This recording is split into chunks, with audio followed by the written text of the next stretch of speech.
말씀드린 대로 출애굽기는 하나님의 구원 경영을 잘 보여주는 책이라고 말씀을 드렸습니다. 하나님이 어떻게 우리의 구원을 베푸시는지, 그리고 구원받은 이후에 그 구원을 어떻게 완성해 가시는지, 그리고 마침내 구원을 이루어 약속의 땅 가나안 천국을 들어가는지, 그 구원의 프로세스 과정이 아주 주밀하게 비유로 잘 나와 있는 것이 출애굽기 책입니다. 오늘 본문에는 바로 아주 중요한 이런 하나님의 구원 경영의 원리가 나와 있습니다. 그것이 뭐냐면, 하나님은 고난을 통하여 우리에게 구원을 베푸시고 또 고난을 통하여 우리의 구원을 이루어 가신다는 거예요. 이게 그래서 이 고난을 하나님의 구원 경영의 관점에서 이해를 잘하면 우리의 삶의 쓰나미처럼 다가오는 여러 가지 고난들을 우리가 믿음으로 잘 대처할 수 있습니다. 고난이 내게 유익이라 라는 고백을 할 수 있습니다. 자, 그래서 우리 한번 이런 관점으로 한번 본문 말씀을 보려고 합니다. 자, 우리 23절을 한번 이제 읽어보도록 할게요. 시작. 여러 해 후에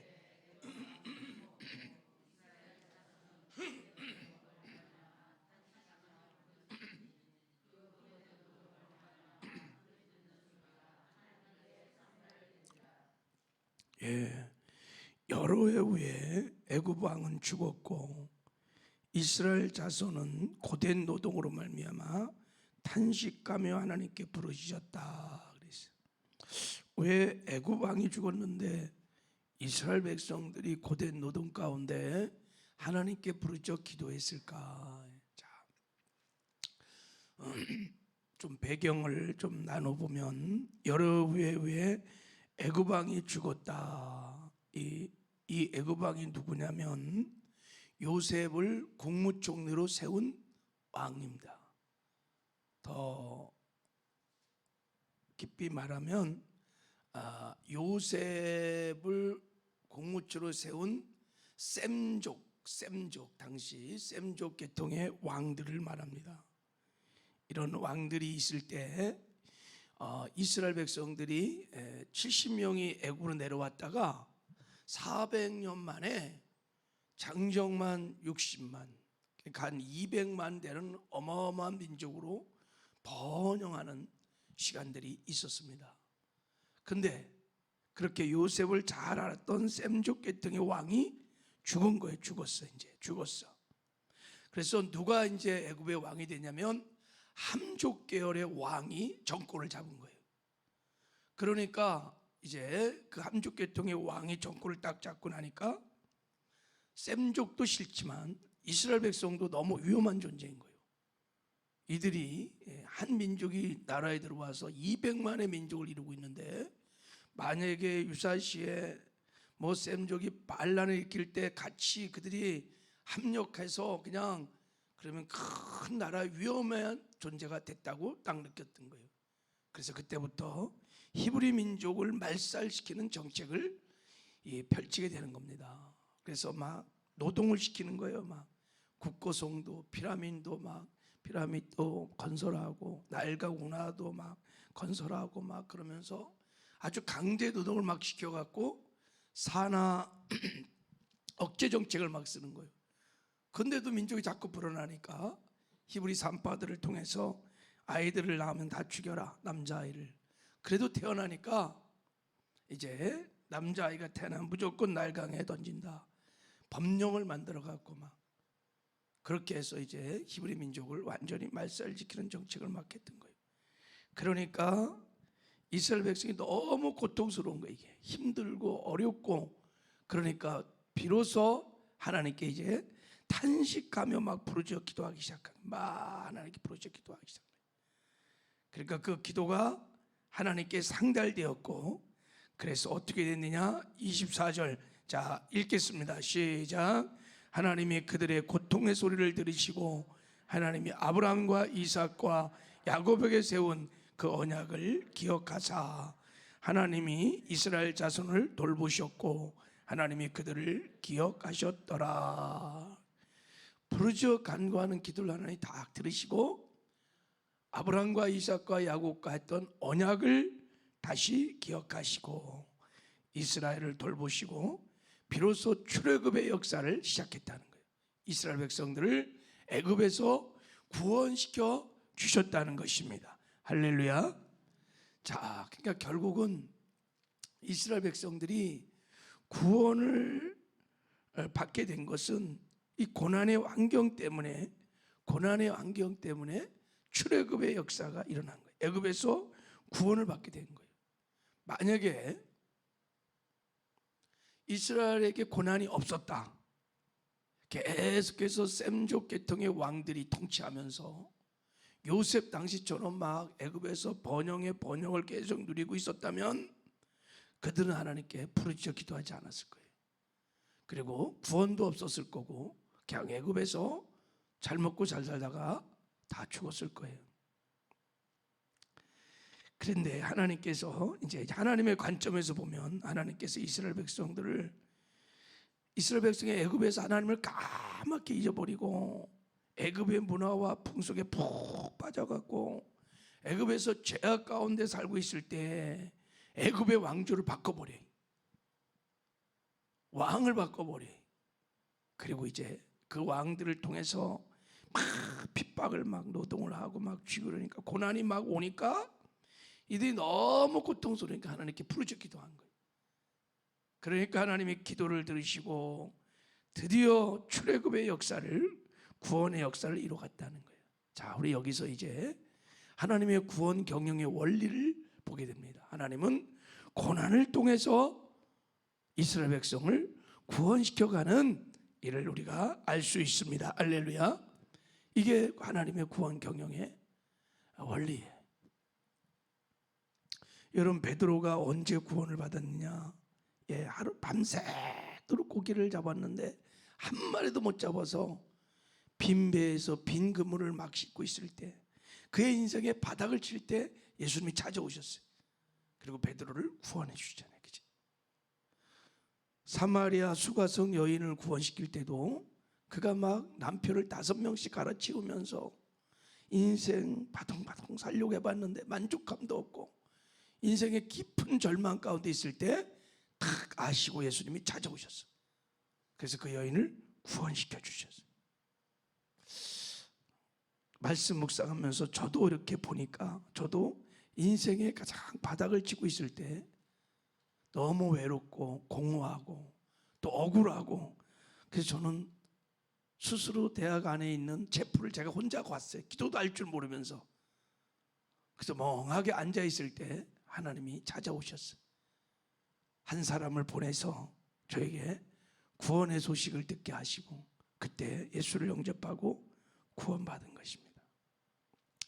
여러분, 인생의 고난은 그런 면에서 구원의 때고 하나님을 만날 수 있는 좋은 기회고 은혜를 받을 때인 줄 믿습니다.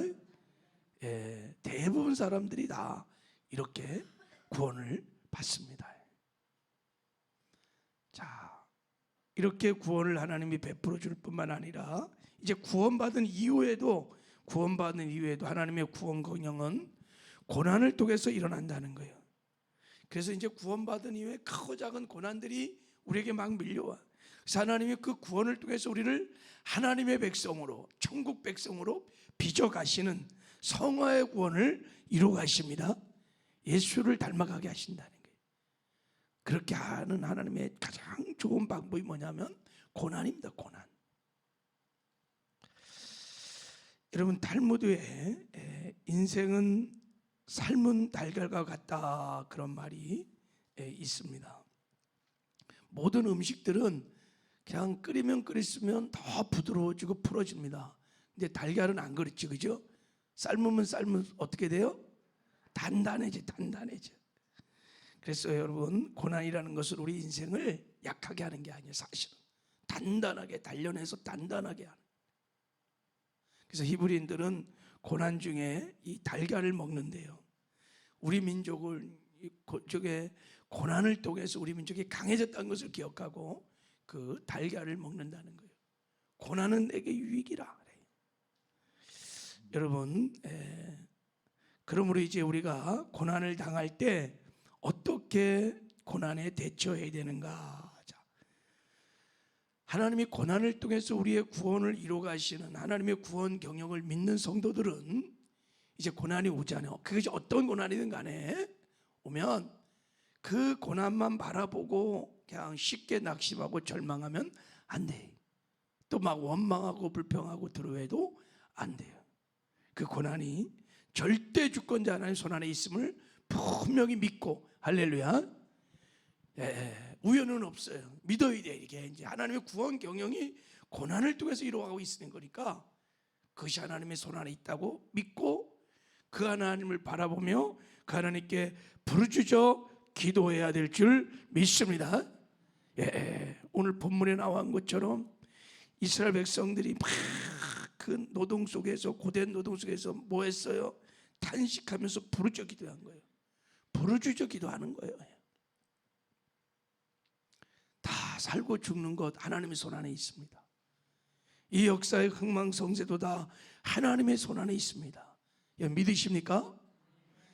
이 역사를 하나님이 경영하는 궁극적인 터미널 목적은 뭐냐면 예수님의 재림에 있어요. 구원을 완성하기 위해서 하나님이 역사를 지금 주관하고 있는 거예요. 그러니까 크고 작은 많은 고난이 있을지라도 하나님의 구원 경영을 믿는 사람은 그거 보면서 낙심하고 두려워하지 않아요. 오히려 하나님 바라보면서 기도해야 됩니다. 할렐루야. 부르짖어 기도해야 돼요. 지금 막 지구촌이 난리죠. 막 기후 변화로 인하여, 막 경제로 인하여, 다 또 전쟁 준비로 인하여 다 여러분 하나님의 신화로 구원의 역사에 따라 지금 진행되고 있는 거예요. 마지막 때를 향해 가고 있는 겁니다. 다 하나님의 손 안에 있습니다. 그러므로 이 하나님의 구원 경영을 믿는 사람들은 부르짖어 기도합니다. 할렐루야. 그래서 야고보서 5장 13절에 말했어요. 너희 중에 고난당한 자가 있느냐? 그는 기도할 것이요. 그러니까 여러분, 고난은 하나님께서 나에게 기도하라고 보낸 초청장이다 생각하시고 기도하시길 바랍니다. 그리고 두 번째, 우리가 이 고난을 하나님의 관점으로 바라보면서 해석을 잘 하셔야 돼. 이제 고난은 구원을 이루어가는 구원의 사건으로 해석을 잘 하셔야 돼요. 자, 24절 한번 보세요. 자, 24절 한번 읽어보겠습니다. 시작. 하나님이 그들의 고통의 소리를 들으시고 하나님이 아브라함과 이삭과 야곱에게 세운 그의 언약을 기억하사. 그래서 고난 중에 성도들의 기도를 들으시고 하나님께서 아브라함과 이삭과 야곱과 세운 그 언약, 그 약속의 말씀을 이루어 가셨다는 거예요. 그렇습니다, 여러분. 반드시 고난 중에 하나님께서 합력하여 선을 이루어 가실 것을 믿으시기 바랍니다. 우리가 알거니와 하나님을 사랑하는 자, 그 뜻대로 부르심을 받은 자에게는 모든 것이 합력하여 선을 이루어 가느니라. 그래서 그 합력하여 선이 뭐냐? 아가도스, 그 선이 뭐냐면 우리를 하나님의 형상을 회복해 가는 거예요. 예수를 닮아가게 하는 거예요. 성화의 구원을 이루어 가는 것입니다. 할렐루야. 구원의 언약을 하나님이 성취해 가는 겁니다. 그러니까 어떤 사건이든 간에 여러분, 고난을 구원의 사건으로 해석하는 것이 굉장히 중요한 거예요. 아, 이게 나를 구원시켜가는 하나님의 사건이라 해서. 부부 문제가 생겼어. 그러면 여러분, 그거를 구원 경영을 잘 알고 있는 사람은요, 아, 우리 남편을 구원하려고 하나님이 이런 일들을 안배하시고 허락하셨구나. 그러면 기도하고 이해하고 그래야지. 그런 것 때문에 막 그런 게 이혼의 사유가 되거나 막 그러면 안 돼. 그럼 하나님의 구원 경영을 모르는 거예요. 늘 여러분 해석을 잘하는 게 중요합니다. 할렐루야. 인생은 해석인 거예요. 해석을 잘 하셔야 돼. 그래야 우리가 고난에 잘 대처할 수 있습니다. 그리고 마지막으로 하나님을 신뢰하고 믿음으로 고난 중에 부르짖어 기도할 때 하나님 주시는 마음, 하나님 주신 말씀 붙들고 믿고 나가면 하나님의 때, 하나님의 방법으로, 하나님의 능력으로 하나님이 고난을 통해서 합력하여 손을 이루고 나면 고난도 또 사라집니다. 이기게 되어 있습니다.